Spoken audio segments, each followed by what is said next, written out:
Muy bien, buenos días a todos. Una vez más, estamos celebrando hoy el Domingo de Ramos, así que vamos a hablar de eso. No sé cómo recordáis vosotros el Domingo de Ramos en vuestra infancia o si alguna vez lo habéis celebrado, pero entre mis recuerdos de más joven o cuando era niño, no recuerdo especialmente en la iglesia a la que asistía o que mis padres me llevaban, no recuerdo especialmente celebrar ese día de Domingo de Ramos. Como sabéis, algunos conocéis, mi padre era pastor en una iglesia, en una congregación en el centro de Hospitalet. Y me acuerdo que tengo algunas nociones del Domingo de Ramos. Me acuerdo un Domingo de Ramos ir de camino a la iglesia y encontrarme a muchos niños bien vestidos, encontrarme hojas de palma o ramas de palma o de palmera en los balcones atados, también en las puertas de los comercios, en los diferentes lugares, y algo que me llamaba la atención, y sobre todo ver a los niños con esas palmas en las manos de camino a, pues me imagino que iban a alguna parroquia o a alguna iglesia católica. Y adivinad qué, yo también quería una rama de esas. Yo también quería una palmera, pero como os digo, le pregunté a mi padre qué pasa con eso y entonces él me explicó pues que era una tradición de los católicos, algo que ellos hacían, etc. Y pues no se habló mucho acerca de ese tema, ¿no? Hace unos pocos años, un amigo llamado Germán me dijo, tío, he vivido algo muy raro. Él era de nuestra congregación que pastoreábamos anteriormente en Tarragona y él viajó a la iglesia donde él había crecido, en el norte del país, no voy a decir cuál, pero está en Santander. Pero bueno, él llegó a esta iglesia donde él había asistido tantos años y dice, me ha pasado algo súper creepy, tío. Dice, el pastor o la gente estaban repartiendo estas hojas de palma el Domingo de Ramos a la gente y hubo un momento, llegó un momento de la predicación en el que el pastor, que había sido ex sacerdote católico, pidió que toda la gente se levantara y que pusiera las palmas así en arco y empezaran a moverlas y la gente no sé quién pasaba por el medio. Me dijo, ha sido muy raro todo. Y yo le dije, bueno, a veces pasan esas cosas, ¿no? Y no se trata solo de ese momento concreto que vivió este amigo con las palmas. Hay tantas cosas que suceden en las iglesias que con el tiempo se convierten en parte de la práctica, se convierten en parte del ritual, se convierten en parte de la tradición religiosa y simplemente hacemos un montón de cosas que ni sabemos ni de dónde vienen. Y es casi como que en algún punto, si eres honesto, vas a dar un paso atrás. Y como David estaba preguntando en esta mañana, puedes cuestionarlo todo y encontrarte a ti mismo haciéndote preguntas como, ¿qué estoy haciendo? ¿Qué estamos haciendo? ¿Por qué estoy aquí? ¿Qué es lo que estoy haciendo? No sé si alguien se ha planteado estas cosas. No sé si alguien de los que estáis aquí habéis agitado ramas cuando erais pequeños o en algún momento, no tengo ni idea. Puede ser que no pase nada por hacer eso, ¿no? Pero la pregunta es, ¿por qué se hacen según qué cosas? ¿Por qué hacemos según qué cosas? Y voy a desgranar lo que ocurrió ese primer Domingo de Ramos, porque no voy a dar por sentado que todos los que estáis aquí en esta sala conocéis lo que sucedió en ese primer Domingo de Ramos. Y quiero que veamos lo que ocurrió realmente ese primer Domingo de Ramos de la historia y luego os prometo que os explicaré lo que para mí sigue siendo todavía un poquito extraño en el día de hoy. Pero el Domingo de Ramos da comienzo a lo que en el cristianismo conocemos como la Semana Santa. Y eso significa que hay una semana, bueno, como todas, que empieza el domingo, pero empieza el Domingo de Ramos, que es lo que celebramos hoy. El domingo siguiente es el Domingo de Pascua o Domingo de Resurrección, pero en medio hay otro evento que se conoce como el Viernes Santo, ¿no? Se llama la Semana Santa, está Viernes Santo, llega el Domingo de Resurrección después, y el Domingo de Ramos da el pistoletazo de salida. Pero lo que simboliza, lo que representa, es ese momento en el que Jesús regresa a Jerusalén, va a Jerusalén por última vez y llega de una manera muy especial. Se sube a un burrito y entra cabalgando a esta ciudad y eso era importante, eso era muy significativo. Los que estaban allí sabían perfectamente lo que estaba sucediendo. Los judíos del primer siglo, los que estaban viendo esa escena, recordaban un pasaje que habían escuchado, que habían aprendido cuando eran pequeños, un pasaje que les habían enseñado a buscar, les habían enseñado a abrir el rollo en el que estaba escrito el Antiguo Testamento, el Tanaj, la ley, lo que ellos leían, y sabían perfectamente cómo abrir ese rollo y encontrar Zacarías capítulo 9. Donde está escrito esto, es una profecía, lo tenéis en vuestra pantalla. Dice, regocíjate sobremanera, hija de Sión. Da voces de júbilo, hija de Jerusalén. He aquí, viene tu rey. Viene a ti, justo y dotado de salvación. Humilde, montado en un asno, en un pollino, hijo de asna. Destruiré el carro de Efraín y el caballo de Jerusalén, y el arco de guerra será destruido. Él hablará paz a las naciones, y su dominio será de mar a mar, y desde el río hasta los confines de la tierra. Así que los israelitas que habían crecido escuchando esto, los judíos crecieron escuchando este mensaje. ¿Y qué les decía este mensaje? Decía, bueno, un día va a venir un rey. Y cuando venga ese rey, va a venir montado en un burrito, en un pollino. Qué extraño, ¿no? Qué cosa más rara. ¿Y qué va a traer ese rey montado en ese burrito? ¿Qué va a pasar? Va a traer paz a las naciones. ¿Y qué más va a pasar? Los instrumentos de guerra se van a acabar, ya no van a hacer falta los tanques, bueno, no había tanques en esa época, ¿no? Los carros, las cosas, lo que utilizaban en ese momento. No va a hacer falta más todas estas cosas en cuanto a la guerra, ¿no? Básicamente este rey va a venir montado en un burro, va a arreglar el mundo, ya no habrá necesidad, como digo, de instrumentos de guerra. Habrá un trono eterno, que es el trono de David, que es alguien que está en su linaje, en el linaje histórico de Jesús. Así que algún Mesías, algún Salvador vendrá algún día y pondrá todo en orden, habrá paz para todos y el trono será gobernado para siempre.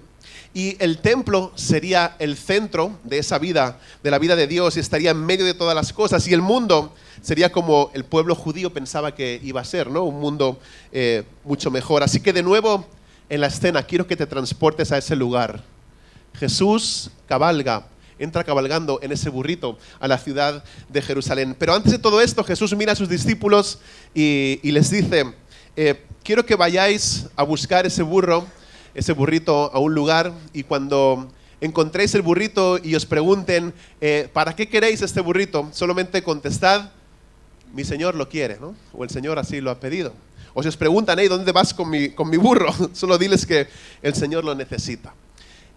Podríamos decirle esto a la gente cuando tuviéramos que pedir algo, ¿no? A Jesús le funcionó.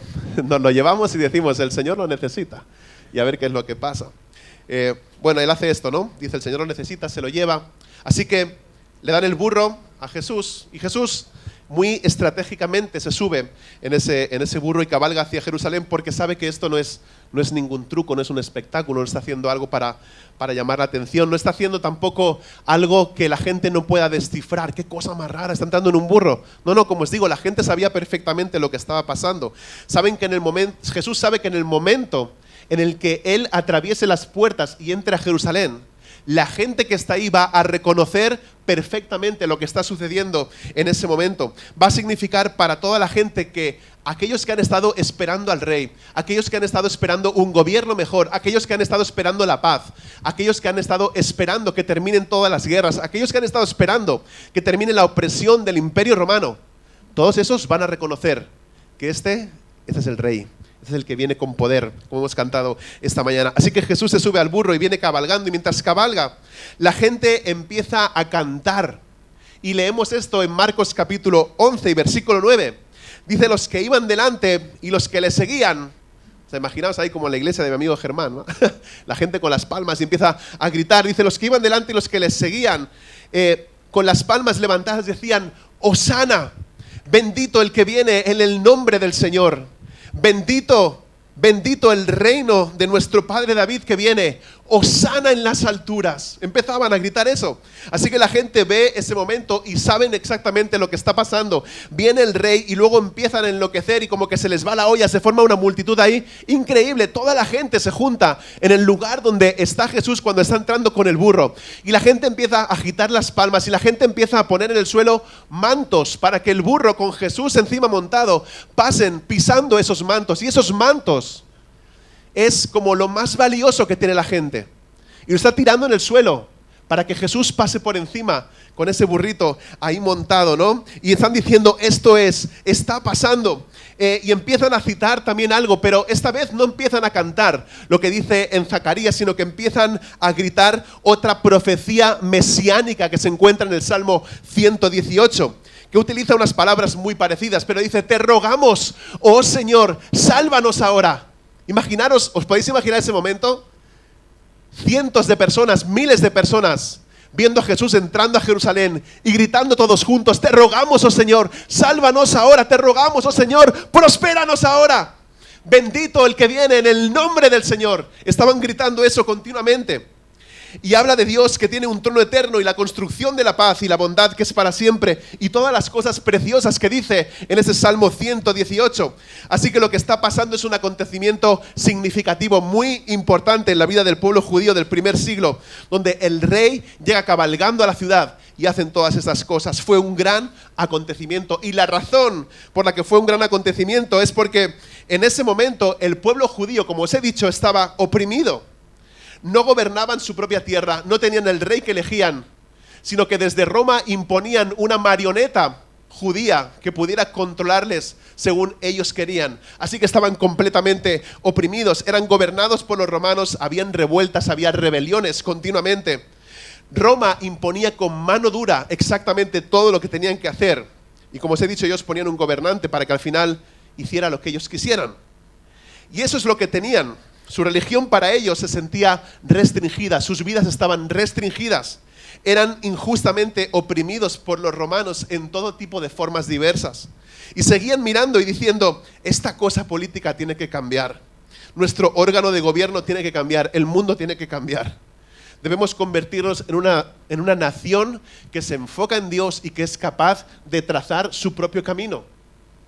Este era su sentir, así que cuando Jesús llega a la ciudad montado en un burro, esto es lo que pensaron, este es nuestro hombre, este es el que hemos estado esperando.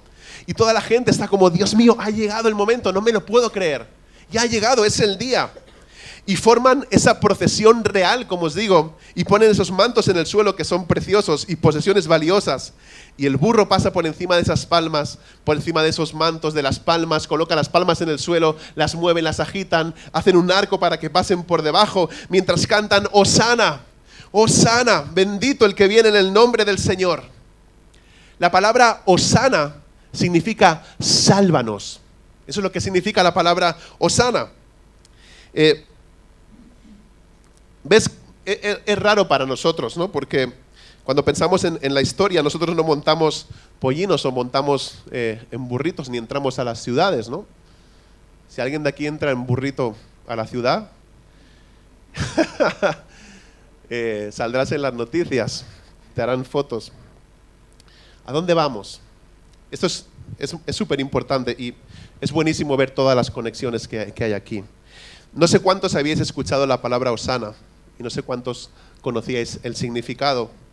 Y a lo mejor estás pensando, ostras, esto era importante y me lo he perdido hasta el momento, hasta el día de hoy. Pero quiero volver a deciros esto. Para las personas judías del primer siglo era algo increíble. El rey había llegado y con el rey sus esperanzas también. Lo que tanto anhelaban se había hecho realidad. Y es por eso que creo que de alguna forma el Domingo de Ramos es raro para nosotros. Creo que este momento sigue siendo un poco raro hoy en día. Y a este momento, digo que sigue siendo raro porque a este momento se le llama la entrada triunfal. La entrada triunfal, la llegada del rey. Pero si me pidieras un nombre que describiera mejor lo que sucedió ese primer domingo de Ramos, tal vez yo le pondría el título de El Gran Malentendido, en lugar de la entrada triunfal. Y así fue, y es porque había una gran diferencia entre la perspectiva, la creencia y la comprensión de lo que iba a suceder y lo que tenía que suceder entre la gente que aclamaba y aquel que estaba cabalgando, montando en ese burro, entrando a la ciudad de Jerusalén. Así que si te introduces en esta celebración, imagínate ahí en medio de la gente gritando y celebrando que Jesús es el Rey, que Él es el Mesías. Y lo que estaba pasando es que toda esa gente estaba así, pero Jesús en su cabeza está pensando como, no, estáis equivocados, no voy a hacer nada de eso que estáis gritando, que estáis cantando, que estáis aclamando. Y todo entonces empieza a desvelarse. Entonces Jesús empieza a darle sentido a todas las cosas. Y esto es lo más significativo y lo que lo hace aún más extraño. Esto agita todas las esperanzas de esa gente que estaba clamando continuamente, Hosana, Hosana. ¿Os habéis parado a pensar que solo se tarda desde el domingo hasta el viernes, para que toda esa multitud, para que esas mismas personas que estaban gritando, Hosana, Hosana, bendito el que viene en el nombre del Señor, empiezan a gritar, crucifícalo?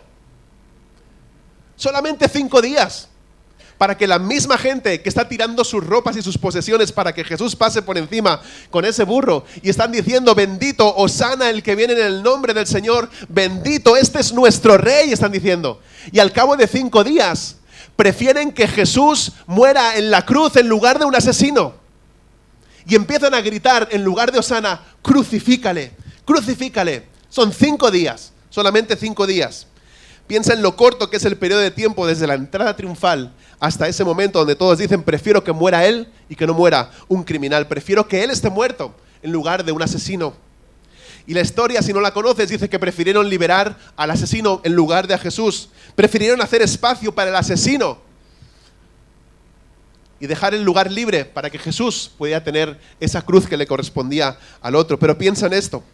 Piensa en la pasión y el fervor que envolvía toda esa situación, toda esa gente gritando y aclamando. Y sucede todo esto en tan solo 5 días. Y pienso, ¿qué es lo que pasó? ¿Qué ha pasado en 5 días? Por eso digo que es una historia un poquito extraña, ¿no? Lo que sucede normalmente en la tradición cristiana es que celebramos el Domingo de Ramos y luego volvimos a la iglesia el domingo siguiente, celebramos el Domingo de Resurrección. Pero ¿cómo pasamos del Domingo de Ramos al Viernes Santo en tan solo unos días? ¿Cómo se convirtió esa gente que aclamaba en esa otra gente que ahora decía otra cosa en tan poco tiempo? Hay algo realmente importante aquí. Hay un espacio en medio de todo eso. Y no solamente el Viernes Santo. Hay una serie de cosas que Jesús dijo que hicieran que la gente se frustrara y empezara a decir: madre mía, creo que este no es el que esperábamos, ¿eh?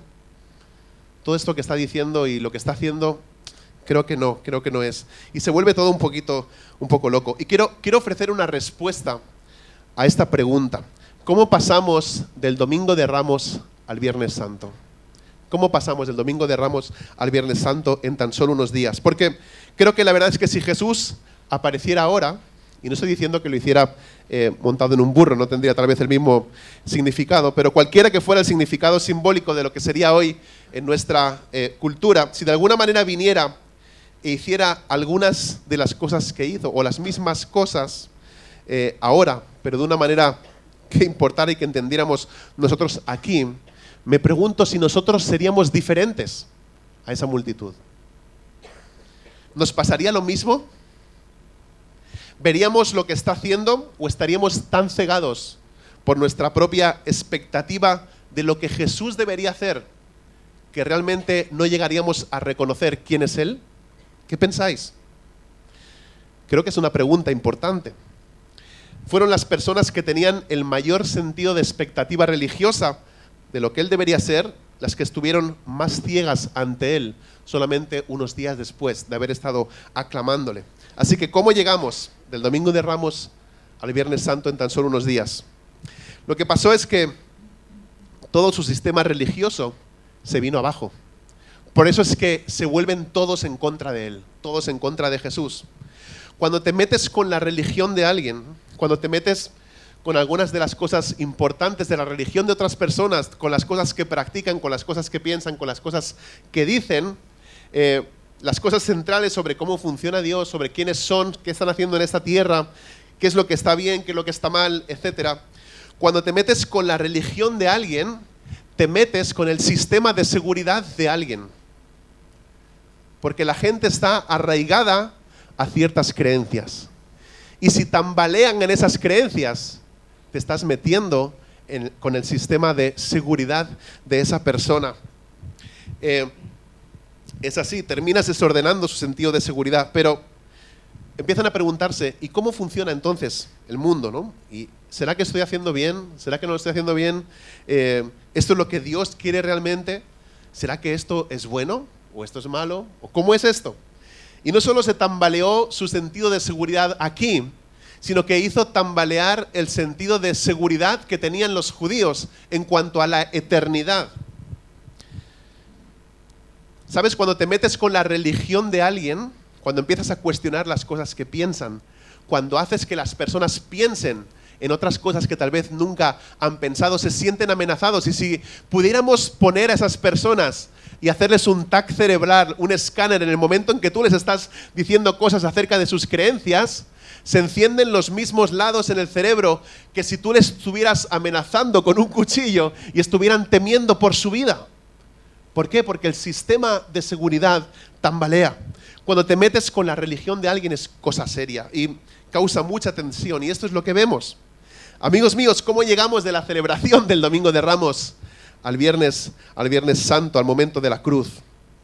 Creo que es porque la gente finalmente empezó a darse cuenta de que Jesús no había venido a hacer lo que ellos querían o creían que había venido a hacer.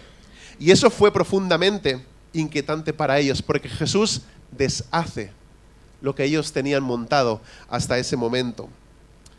Y creo que eso inquieta, de la misma forma que nos inquietaría a ti o a mí, si alguien viene y nos mueve todo nuestro sistema de creencias. ¿Sabes? La buena noticia es que Jesús no solamente apareció y dijo voy a deconstruir, es que ahora está de moda esa palabra, si te metes en internet la gente se está deconstruyendo, yo no sé a dónde están llegando.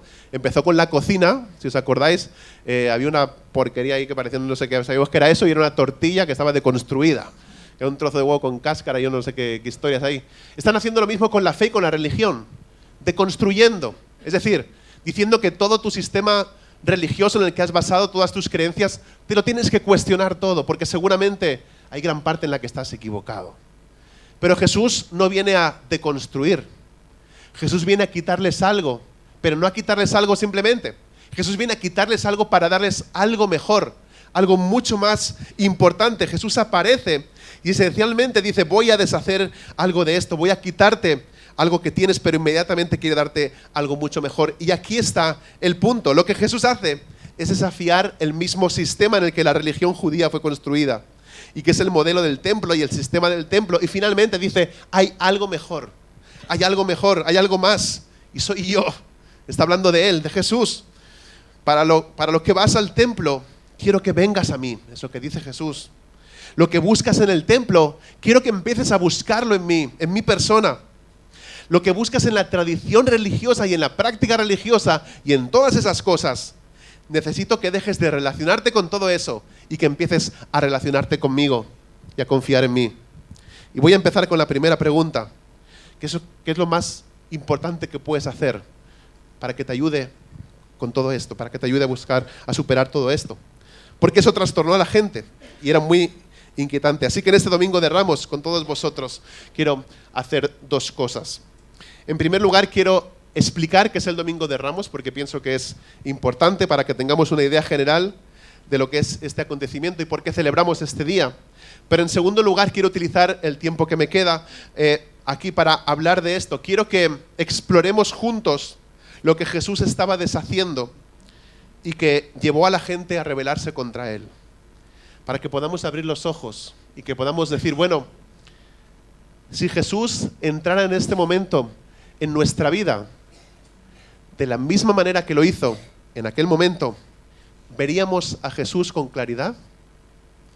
¿Caminaríamos con Jesús? ¿Decidiríamos caminar con Jesús? ¿Sería Él nuestro Salvador? ¿Habría este gran malentendido entre estos dos momentos que están ocurriendo? Así que quiero que veamos el pasaje que sigue inmediatamente a lo que sucedió el Domingo de Ramos en el libro de Marcos, Marcos capítulo 11.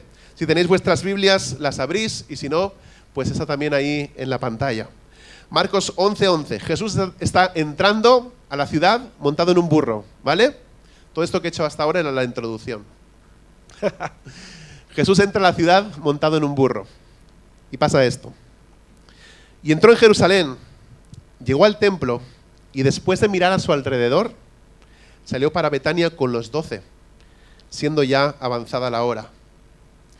Luego pasa este momento y nos dice la palabra, al día siguiente, cuando salieron de Betania, Jesús tuvo hambre. Y viendo de lejos una higuera con hojas, fue a ver si quizá pudiera hallar algo en ella. Cuando llegó a ella, no encontró más que hojas, porque no era tiempo de higos. Y Jesús, hablando a la higuera, ¿habéis escuchado? Le habló a la higuera. Que a veces nos pasamos esto por alto, y le habló a la higuera y le dijo, nunca más nadie coma fruto de ti. Y sus discípulos le estaban escuchando. Es decir, hay algo que Jesús le dice a la higuera, pero que él quiere que escuchen los discípulos. Y sigue diciendo, llegaron a Jerusalén y entrando Jesús en el templo, comenzó a echar fuera a los que vendían y compraban en el templo, volcó las mesas de los cambistas y los asientos de los que vendían las palomas y no permitía que nadie transportara objeto alguno a través del templo. Hace limpieza del templo, ¿vale? Qué hermosa historia, me encanta. Quiero que nos metamos en medio de este pasaje, en medio de estos momentos. Quiero que nos introduzcamos en el momento primero en el que Jesús va al templo, observa, no pasa nada, aparentemente se va para Betania, tiene hambre, sucede esta cuestión de la higuera y luego vuelve a toda esta situación. Jesús entra montado en un burro, todo el mundo dice que el rey ha venido, que el Salvador ha llegado, hay esperanza, hay expectación, todo eso. Pero ¿cuál es el primer lugar al que Jesús va? Al templo. No va a donde están gobernando los romanos, no va al ayuntamiento, no va al lugar donde quiera que la gente se hubiera reunido, a cualquier lugar del gobierno. ¿A dónde va? Él va al templo, se dirige al templo. Ni siquiera nos dice qué hizo allí. En el pasaje de Marcos solo dice que entró y que miró. Y que después de ahí miró a su alrededor, inspeccionó las cosas y dice que luego se fue a una casa a pasar la noche. Y luego se levanta al día siguiente y va otra vez de camino al templo. Pero entre estos dos momentos del templo tenemos este extraño momento donde Jesús se detiene y habla con una higuera. Justo ahí, justo en el medio de esto. Y lo más fácil sería ver el texto y decir, qué raro, ¿no? ¿Qué es todo esto? Mejor hablemos de cuando despeja el templo, que esa es una historia mejor, más divertida, ¿no? Podemos entretenernos con eso. A mí me gusta mucho esa historia. Pero mejor hablemos de otra cosa y pasemos esta cuestión de la higuera por alto, porque es extraño al final, no sé si vamos a poder tampoco entender mucha cosa. Pero Marcos, el que está escribiendo el Evangelio de Marcos, incluye aquí esta historia por algo. Hay algo interesante, no quiere que nos perdamos de algo, y es esto es realmente importante lo que sucede ahí. Justo aquí, entre ese momento del templo y el siguiente momento en el templo, está este pequeño momento donde Jesús hace una pausa para hablar con una higuera. Y déjame explicarte lo que sucede aquí. La higuera es uno de los árboles más importantes en Jerusalén, porque la higuera es un árbol con un alto significado, con una alta simbología. ¿Qué representa la higuera en medio de Jerusalén? La higuera representa paz. La higuera representa seguridad también. Es un símbolo de paz y seguridad para la nación. La higuera en la Biblia representa paz y seguridad, entre otras cosas. Así que cuando Jesús se detiene y le habla a este árbol en particular, los oídos de los discípulos estaban así como, ¡hey, que es una higuera! Vamos a escuchar a ver qué es lo que dice, ¿no? Porque algo importante tiene que ser, alguna gran simbología tiene que haber detrás de esto, de Jesús hablándole a esta higuera, ¿no? Y eso tiene que ver algo con de dónde sacamos nuestra paz o dónde encontramos nuestra seguridad. Así que ellos están bien atentos. Hay algo importante en esto. Pero luego Marcos nos dice que se acercó a la higuera porque tenía hojas y buscaba higos, pero dice que no había frutos en ese árbol. Y todo lo que ve es que hay hojas. Y los higos son algo único. ¿A cuántos os gustan los higos?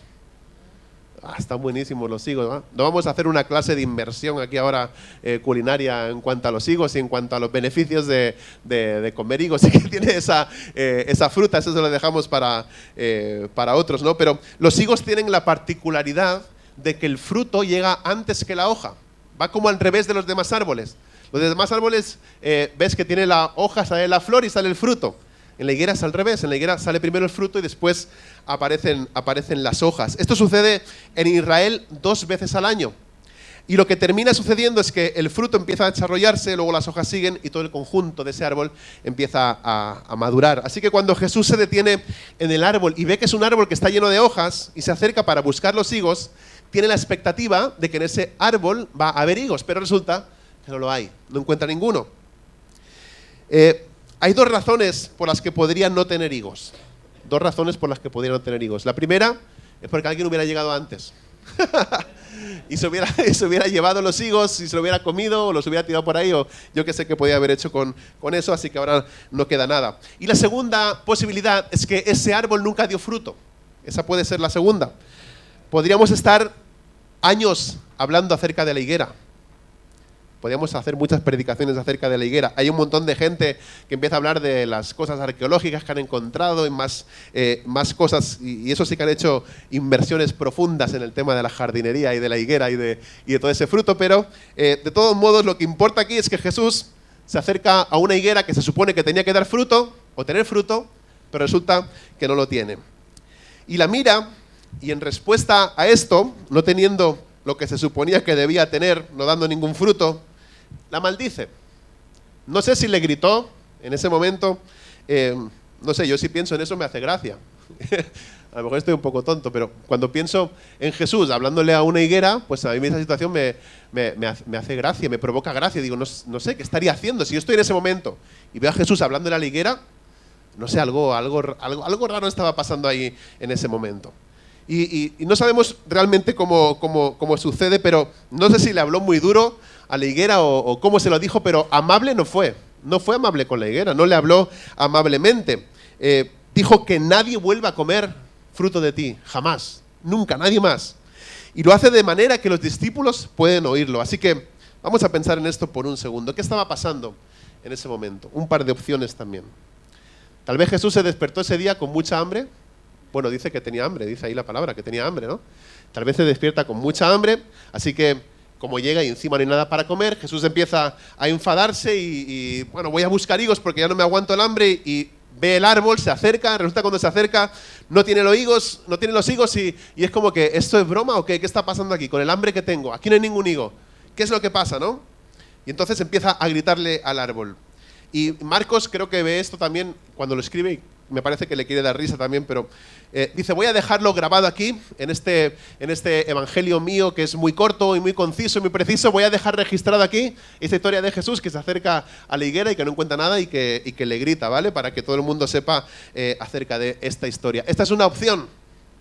La otra opción es que entre estos dos momentos en el templo, Marcos quiere que veamos exactamente dónde quiere llegar Jesús. ¿Qué es lo que quiere? Porque era una lección objetiva para los discípulos, que realmente era muy importante cuando se trataba acerca de la higuera. Y quiero explicar eso. Cuando Jesús se detiene a reflexionar acerca de la higuera con sus discípulos ahí al lado, la higuera se convierte en un símbolo del templo, ¿vale? Por eso se intercala entre estos dos momentos del templo. La gente lee las escrituras y no sabe qué pinta ahí la higuera. Pues habla del templo, con la higuera sigue hablando del templo y después vuelve otra vez al templo. Por eso intercala estos dos momentos en el templo. Esto era algo altamente simbólico en la religión judía. Era el centro del judaísmo. Era el centro de la práctica de la religión judía. El templo era lo más importante. Ahí es donde vivían y habitaban los sacerdotes. Ahí había un lugar que se llamaba el lugar santísimo. Es decir, si tú querías tener la máxima conexión con Dios, lo más cerca que podía estar de Dios en esa época, era entrando a ese lugar santísimo.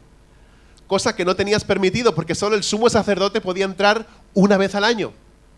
Pero si tú querías acercarte muchísimo al templo, a Dios, tenías que llegar a este lugar. Este era un espacio muy importante. Y como la higuera, el templo iba a ser un lugar que traía paz y seguridad. Al templo se iba para saber si tú estabas bien con Dios o no. Al templo ibas para ver cuál era la voluntad de Dios, qué camino debías tomar, qué es lo que tenías que hacer. Al templo ibas para buscar consejo. Al templo ibas cuando pensabas que no estabas bien con Dios, entonces ibas al templo para arreglar las cosas con Dios. El templo era donde ibas cuando no sabías qué hacer con tu vida y necesitabas a alguien que te dijera, ese es el camino por el que tienes que andar. Esto es lo bueno, esto es lo malo, esto es lo correcto, esto es lo incorrecto, esto es así. El templo era el lugar donde ellos iban y estudiaban la palabra de Dios y leían el Antiguo Testamento y memorizaban todas estas cosas. Y la buena erudición judía los máximos eruditos, los que más sabían del Antiguo Testamento y todo ese tipo de cosas, se movían constantemente a través del templo.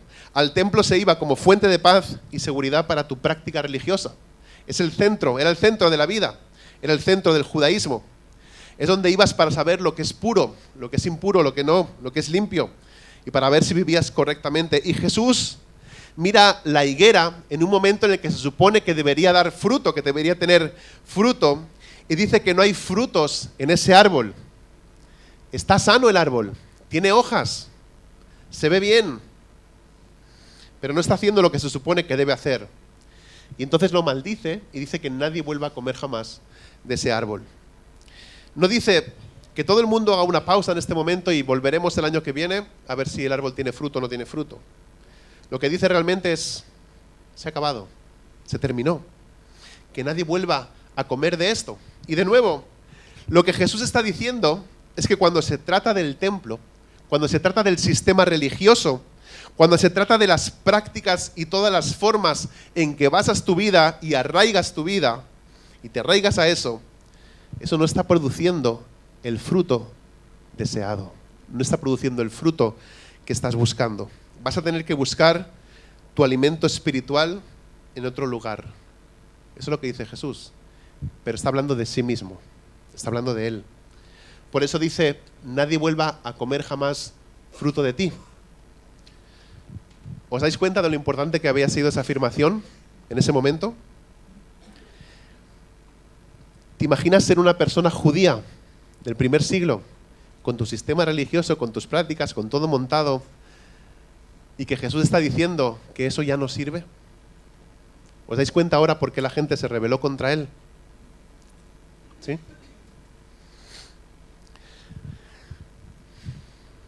¿Te imaginas, si tú estuvieras ahí y, como digo, fueras ese judío del primer siglo, cómo te hubieran impactado estas palabras en el momento en el que te las dicen? ¿Te imaginas lo frustrante que podría ser? Empieza a ser un poco más fácil entonces imaginar cómo pasamos del Domingo de Ramos al Viernes Santo, y con esta frase, ¿no? Que nadie más vuelva a comer de ti. Ahora déjame decirte lo que no está diciendo. Jesús no les está diciendo que dejen de confiar en los hombres o en ciertas reglas de los hombres y que empiecen a confiar en la palabra de Dios. No dice eso. El templo era el lugar donde desenrollaban el rollo, donde aprendían acerca de la palabra. No todos tenían Biblias como tenemos tú y yo ahora, de cualquier versión y de cualquier tipo. Ellos desenrollaban ese libro día a día, momento a momento, y todos memorizaban todas esas cosas. El templo era realmente el lugar donde se leía la palabra de Dios.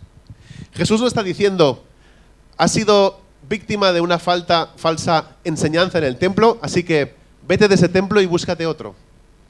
No está diciendo eso tampoco. El templo era la fuente, como digo, de una erudición. Los eruditos, los que más sabían, judíos, estaban ahí, especialmente en el templo de Jerusalén, aunque había asombrosos maestros y líderes de otros lugares como en Galilea, donde, como estaba sucediendo en ese momento. Y seguirían llegando esos maestros y líderes a través del templo. Y ahí es donde también otros líderes eran presentados a la gente. O sea, el templo era algo importante. Había doctrina, había cosas que anclaban todo eso. Pero Jesús tampoco está diciendo, necesito que profundices y encuentres una mejor práctica espiritual. Necesito que te conectes más profundamente y que me adores y todas esas cosas. Y necesitas más que el templo para hacer eso. Lo más profundo de las cosas, lo más profundo de lo espiritual, estaba sucediendo en el templo, en ese momento. Esta era la fuente y el centro de la religión judía, no la doctrina, ¿verdad? No la tradición, no la erudición bíblica. Lo que Jesús está diciendo es que si quieres ver el fruto de Dios aparecer en tu vida, si quieres ser alimentado y nutrido espiritualmente, si quieres tener una existencia y una relación dinámica con tu Creador, tienes que encontrar una fuente de alimento diferente. Si quieres ver el amor de Dios volverse real en ti y a tu alrededor y moverse a través de ti, si quieres ver lo que el Nuevo Testamento se refiere al fruto del Espíritu convertirse en cosas a las que no solo aspiras, sino cosas que Dios está haciendo, entonces tienes que basar tu vida en algo más. Y cuando digo que tienes que basar tu vida en algo más, no estoy diciendo que cambies de creencia o creas en algo diferente. Muchas veces, cuando decimos eso, pensamos en algo así como, a ver, ¿tú crees esto o crees esta otra cosa? ¿O qué es lo que tú crees acerca de esto? ¿Crees esto o esto? ¿Crees aquello o crees lo otro? ¿Has crecido intelectualmente? ¿Has llegado a comprender esto? ¿Ahora crees esto? Pero no, en realidad es donde anclas y arraigas tu vida, donde basas cómo ves a otras personas, donde basas cómo te ves a ti mismo, donde basas lo que haces con esta vida. Ancla tu vida, enraiza tu vida a algo más grande aquí. No en la tradición, no en la doctrina, no en la erudición bíblica, ni siquiera en lo profundo y práctico del culto o el servicio. Son cosas preciosas, son cosas que amamos también. Yo también las amo y me gustan, pero se trata de basar nuestra vida en Jesús. No sé si me estoy explicando. Así que Jesús maldice la higuera y dice que nadie vuelva a comer jamás de ti. Y pensad esto, unos días después, como hemos celebrado antes, se encuentra en el aposento alto, en ese lugar con sus discípulos, y está compartiendo esa cena de Pascua, y les acaba de decir, no volváis a comer de esto, sino esta es la comida que tenéis que buscar. No sé si podéis ver esa conexión y esa diferencia. Y entonces Él se sienta con sus discípulos y parte el pan y se los da, y simbólicamente les dice, este es mi cuerpo que por vosotros es partido. Y les da una copa de vino y les dice, esta es mi sangre que es derramada por vosotros. Y se les ordena que coman de eso y que tomen de eso y que lo beban. Ahora, es la primera vez que has escuchado algo así. Has caminado con Jesús durante 3 años y es la primera vez que estás en una cena con Él en la que Él está diciendo esas palabras. Y no está diciendo que se vuelvan caníbales o que empiecen, cuando dice comed, esto es mi cuerpo y esta es mi sangre, no está diciendo eso, sino simbólicamente que bases tu vida en Él, que dejes que Él sea el sentido de tu alimento espiritual, que Él sea quien guíe cada una de tus decisiones y tu seguridad y tu paz y tu valor para encontrar eso anclado profundamente en Él, en la persona de Jesús. Así que aquí tenemos a Cristo empezando a decir con más y más claridad, yo soy la fuente de alimento que tú has estado buscando. Dirige tu vida hacia mí. Esto es Él empezando a decir con más y más claridad, déjame vivir y morir por ti. Déjame resucitar por ti y déjame caminar delante de ti mientras me confías tu camino y déjame ir detrás de ti para apoyarte. Vive un tipo de experiencia, de vida experiencial conmigo, en relación conmigo. No confíes en el templo, no apoyes tu vida en el templo, no apoyes tu fe en el templo o en la práctica religiosa, por decirlo de otra manera, porque el templo no puede hacer lo que tú necesitas hacer, que es poner tu confianza en mí. Eso es lo que está diciendo Jesús. Creo que esto es algo realmente increíble. Y puedes estar aquí sentado y pensando, ostras, Pablo, me ha encantado esta lección de historia del primer domingo de Ramos y has dicho algunas bromas que han sido graciosas y me voy a acordar de esto durante, por lo menos en el día de hoy, durante la comida. Pero no estamos en un templo en este momento, ¿no? Y muchos de nosotros ya creemos en Jesús. Puede que estés pensando eso. ¿Qué tiene que ver con nosotros todo esto? O sea, ha estado guay, ¿no? Lo hemos aprendido, hemos visto algo diferente. Ahora entendemos algunas cosas sobre el Domingo de Ramos, ¿no? Y algunos detallitos por ahí. Pero ¿por qué es importante para mi vida en este momento? No sé yo, si alguien estuviera hablando de esto aquí y estuviera sentado, yo me estaría haciendo esas preguntas. ¿Y a mí qué me importa esto? ¿Qué quieres decir con esto? ¿Por qué es importante para nosotros? Y quiero tratar de explicar por qué esto es importante con una historia. Y seguro que vais a notar que es algo para mí difícil de explicar y no sé si lo podré explicar bien, porque realmente no lo entiendo completamente, pero quiero hacerlo de la mejor manera que pueda. Así que os lo voy a explicar con una historia muy cortita, que me sucedió a mí, a mí y a mi esposa. Cuando recién nos casamos, bueno, nosotros para envidia, os digo ya que hemos tenido como 4 lunas de miel, o así tuvimos, ¿no? Fuimos a un montón de sitios. Pero recién casados, la semana siguiente de recién casados, no fuimos a ningún lugar. Yo me fui a vivir a Guatemala, tenía que salir a Guatemala, hacía muchos meses que no nombraba. Yo me fui a vivir a Guatemala en mayo del año 2010 y nos casamos en junio de ese mismo año, el día 19, me acuerdo perfectamente porque lo grabé aquí en el anillo y nunca se me olvida. 19, ¿no? 19 de junio. 19 de junio del 2010. Creo que sí. Bueno, total de que cuando yo llegué a Guatemala en mayo, faltaba un mes y medio más o menos para la boda, me di cuenta del trabajo que mi suegro había estado haciendo durante 50 años aproximadamente. Y era ser misionero en su propio país. Estaba recibiendo a cantidades de grupos. Cada semana, llegaban grupos de americanos de diferentes partes de los Estados Unidos para servir en Guatemala en la construcción de casas, construcción de pozos, en el desarrollo de escuelas dominicales, de un montón de cosas. Total de que cuando nos casamos, en lugar de irnos de viaje, luego fuimos a Salinitas, a El Salvador. Es un lugar, al Hotel de Cameron, increíble ahí. Te pones esas pulseras que puedes comer todo lo que quieras. Así estamos, así estoy. desde ese día que fui al de Cameron no he dejado de engordar. Pero me acuerdo que cuando nos casamos, llegó un grupo de estudiantes desde Maine. Maine es un estado que está casi tocando el Canadá. Y llegó un grupo de estudiantes, más de 20 estudiantes llegaron a Guatemala. Y estuvimos, como digo, sirviendo con ellos. No sé, los americanos son muy flipados, pero también en muchas cosas yo me siento que nos superan, o por lo menos me superan en muchas cosas, en generosidad. Había un tío que tocaba la guitarra que dije, madre mía, déjame probar la guitarra. Y cuando probé la guitarra dije, no es la guitarra, es él. es él el que sabe tocar así. Y mirad, disfrutamos muchísimo con ellos. Estuvimos en una escuela, en un colegio, hablando con el director, y podéis buscar en mi Instagram o en el Facebook algunas fotos antiguas. Hay una foto con más de 500 niños, escucha, 500 niños. Y el grupo de americanos tocando la guitarra, enseñándoles juegos, haciendo mímicas. Yo estaba flipando, decía, esta es la vida que me espera aquí en Guatemala en los próximos años. Participar con estos grupos de americanos. Y os estoy contando toda esta historia por lo que os he dicho. Voy a explicar la parte esta difícil, ¿no? de toda la historia de hoy. Resulta que cuando ellos estaban allí, como os digo, participamos en este colegio con enseñanzas, estuvieron predicando en diferentes iglesias, estuvieron construyendo anexos a las iglesias para aulas, para niños, para escuela dominical. O sea, una pasada, todo el trabajo que realizaron ahí era algo increíble, algo que tú decías, buah, si esta va a ser, como os digo, si esta va a ser mi vida a partir de ahora, pues genial y estupendo. Y mi suegro había alquilado un autobús como el de los Simpsons, ese amarillo, ¿vale? Era así porque llegan de Estados Unidos a Guatemala y ahí están.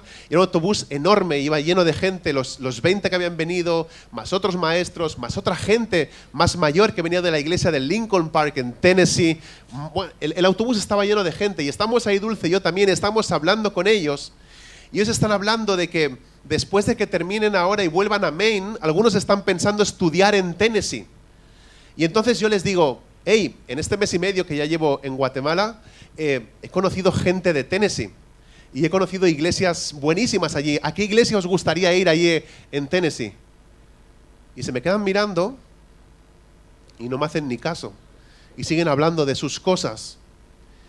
Y de repente les vuelvo a decir, cuando vayáis, ¿a qué iglesia vais a ir? Y me dice uno de ellos,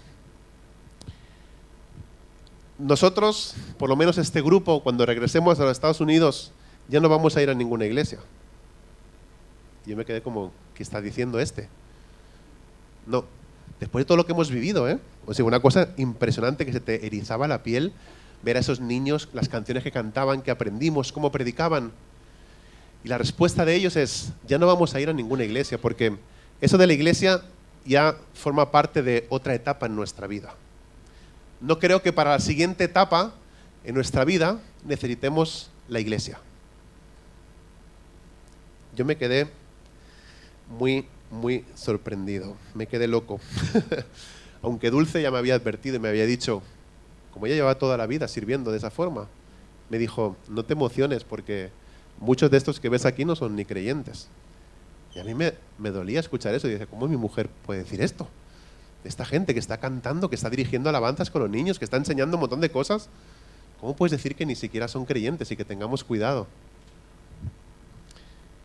El caso es que decían que ya habían estado en la iglesia por 20 años, por 10 años, y que ya no iban a volver, que habían aprendido a vivir, a sobrevivir, a tener un cierto éxito y estar bien en la iglesia, pero que ya está, que no le veían mucha utilidad a esa cuestión de la iglesia para la siguiente etapa de sus vidas. ¿Alguna vez habéis pasado por eso? ¿Alguna vez os habéis preguntado eso? No hace falta que levantéis las manos, pero os digo que sí. Ya veo las caras que sí. Tal vez hay más personas aquí de las que pensáis que en algún momento de sus vidas se han planteado ¿para qué sirve la iglesia? ¿Voy a volver? ¿Tengo que volver? Es como cuando era pequeño y veía a los otros niños con las palmas y me preguntaba qué está pasando, ¿no? Y veía que era algo divertido. Pero ahora que he crecido, pues honestamente no me veo con las ramitas ahí dándole, ¿no? Pero hay otras cosas que pasan en las iglesias evangélicas que se convierten en prácticas espirituales, que puede que sean buenas y estén bien. Otras son tradiciones espirituales, que también puede que estén bien, y hay muchas que tienen una gran historia y un gran valor detrás de todo eso. Pero a veces terminamos reemplazando las prácticas y las tradiciones para convertirlas en la vida espiritual, en nuestra vida espiritual. Esas cosas están destinadas a ser herramientas que nos ayudan a conectar de alguna manera, herramientas que nos llevan a alguna parte, pero no pueden ser un sustituto de tener una relación dinámica, real, experiencial con Dios mismo, con Jesús mismo y con su Espíritu. En algún momento dejarás atrás la cuestión de la religión y en ese momento tendrás que tomar la decisión de si apretas el cinturón y te sigues aferrando a la tradición porque es lo único que conoces, o tienes la oportunidad de decir cómo sería una relación experiencial, una espiritualidad real, una relación real con Dios y con Cristo. ¿Cómo puedo ser más honesto con eso? ¿Cómo puedo crecer en eso? Cada vez que he tenido esas conversaciones era como si alguien describiera la religión cristiana como una higuera. Las ramas son buenas y los árboles están vivos, pero simplemente no hay fruto para recoger, para pasar a la siguiente etapa de mi vida. Y entonces pienso que voy a dejar eso en el camino y ya está, ¿no? Y creo que eso es realmente difícil. Y si soy honesto, yo mismo he pasado por momentos así, y no penséis que hace un montón de tiempo. Hace unos meses me preguntaba, ¿qué hago siendo pastor de una iglesia evangélica? ¿Qué hago dirigiendo a una gente? ¿Qué estoy haciendo con mi vida? En mi propio caminar espiritual me he preguntado eso, y creo que lo que termina sucediendo es que empezamos a poner nuestra fe en la religión misma. Y lo que Jesús hace, y esto es lo importante del Domingo de Ramos, es que todo el mundo dice, por fin ha llegado el hombre que va a arreglar todas las cosas para nosotros. Y él dice, no, en realidad voy a desmontar la misma práctica religiosa que vosotros sostenéis. Y quiero que cojáis todo eso y lo centréis y lo enfoquéis en mí, como ese Hijo vivo de Dios, dinámico, como Cristo que vive, muere, resucita y que ahora está en todas partes, todo el tiempo en vosotros, a través de vosotros, con vosotros, incluso en este lugar, en esta mañana. Con el tiempo me he dado cuenta de que las conversaciones que tengo ahora han cambiado un poco. Hubo una época en la que me reunía con amigos o con otros pastores más mayores o con más experiencia y hablaba con ellos de diferentes temas y solía hacer esta pregunta, porque realmente creo que era algo que a mí me importaba mucho saber acerca de las personas. Solía sentarme y preguntar a la gente, ¿cuánto tiempo has pasado con tu Biblia esta semana? Y algunos decís que sí porque reconocéis que hace unos años os he preguntado eso. ¿Cuánto tiempo has pasado con tu Biblia esta semana? ¿Qué estás estudiando ahora? Y tengo que ser honesto contigo, y a mí me encanta la Biblia, yo la estudio, la leo, la releo, medito en ella, pero ya no hago esa pregunta de la misma manera. No es porque no importe, sino que he aprendido a preguntar esto otro. ¿Cómo va tu caminar con Jesús? Y los que habéis estado aquí durante 6 años, algunos os habéis percatado de ese cambio. Y los que habéis llegado recientemente, habéis escuchado directamente esta pregunta. ¿Cómo va tu caminar con Jesús? ¿Cómo está tu relación con el Señor? ¿Cómo va? Y no me refiero a cómo si estás siendo obediente a Jesús o no. Es decir, ¿a dónde te está llevando Jesús? ¿Qué está haciendo en ti, en tu vida, en este momento? Si no está muerto y si no es simplemente alguien que existió hace 2000 años y que estamos recordando, sino que en realidad Él se sigue moviendo y está vivo en el día de hoy. Si hay algo relevante para esta vida y no solo una lección de historia, ¿cómo es para ti Jesús? ¿Cómo lo estás experimentando? ¿Cómo lo estás viviendo? ¿Cómo es tu relación con Él? Claro que tal vez sea a través de un texto de la Biblia, tal vez sea en tu vida, tal vez sea a través de una relación con otra persona. ¿Qué te está enseñando? ¿Qué se está desarrollando en ese sentido? Si alguien, como digo, se ha dado cuenta, habéis visto que mi forma de preguntar ha cambiado, ¿no? Muchas veces preguntaba por el pecado en tu vida y si había algo que estabas haciendo para superar ese pecado, y qué cosas prácticas ibas a hacer para cambiar eso, hablando acerca del comportamiento, ¿no? También preguntaba, ¿qué te está enseñando Cristo en estos días? ¿Qué estás aprendiendo? ¿Cómo lo vas a hacer? ¿Qué es lo más difícil para ti? ¿Qué es lo que vas a necesitar para confiar en Él mientras continúas con eso? ¿Qué tipo de ayuda necesitas de parte de la iglesia para ayudarte a superar eso? Solía sentarme y debatir acerca de doctrina con la gente todo el tiempo porque creía que necesitaban creer doctrinalmente ciertas cosas. Y yo decía, bueno, aquí está este versículo, aquí está este capítulo, esto es lo que puedes hacer, aquí está todo, ¿no? Y me encantaba discutir acerca de esas cosas de la doctrina. Sé que a otros nos gustaba estar discutiendo acerca de eso. No es divertido para la mayoría, por eso ya no lo hago tanto. Ahora me preocupa más cómo dejar que el amor de Jesús se mueva a través de ti y a tu alrededor mientras tu vida se convierte en un regalo poderoso para este mundo. No sé si has pensado en eso. Y cómo tratamos todos de descubrir cómo permanecer en ese amor y abrazarlo, aceptarlo por nosotros mismos para que lo que estamos dando no sea un truco, no sea una cortina de humo, sino que la honestidad de lo que realmente estamos experimentando en nuestras vidas. Porque, ¿sabes? La gente quiere algo bueno, pero algo real. Eso es lo que están buscando. La gente joven tienen un detector de falsedades. Cuando tú estás hablando acerca de cosas de tu vida que nunca han sucedido, lo captan a la primera y se dan cuenta de lo que estás diciendo no es auténtico y no es real. Y lo que está buscando este mundo es algo auténtico y algo que sea real, no solamente una práctica o un ritual. Así que, amigos míos, no es que he aprendido a ser simplemente estratégico por esas conversaciones difíciles que tuve algún día, sino que lo que aprendí, y eso es lo que quiero que escuchéis, lo que he aprendido es a dejar de ligar o conectar a la gente con una religión. Y he tratado de conectar y ligar a la gente a alguien. Y es a Jesús. Porque Él lo es todo para nosotros. Él es el todo, Él está vivo. Y realmente puede moverse contigo a medida que creces en tu vida, a medida que Él crece en ti, que sigue moviéndose, transformándote, a medida que creces para que te parezcas más a la persona de Cristo. Él te convierte en ese regalo que digo que somos para este mundo, porque este mundo necesita personas que sepan lo que es ser amados de verdad.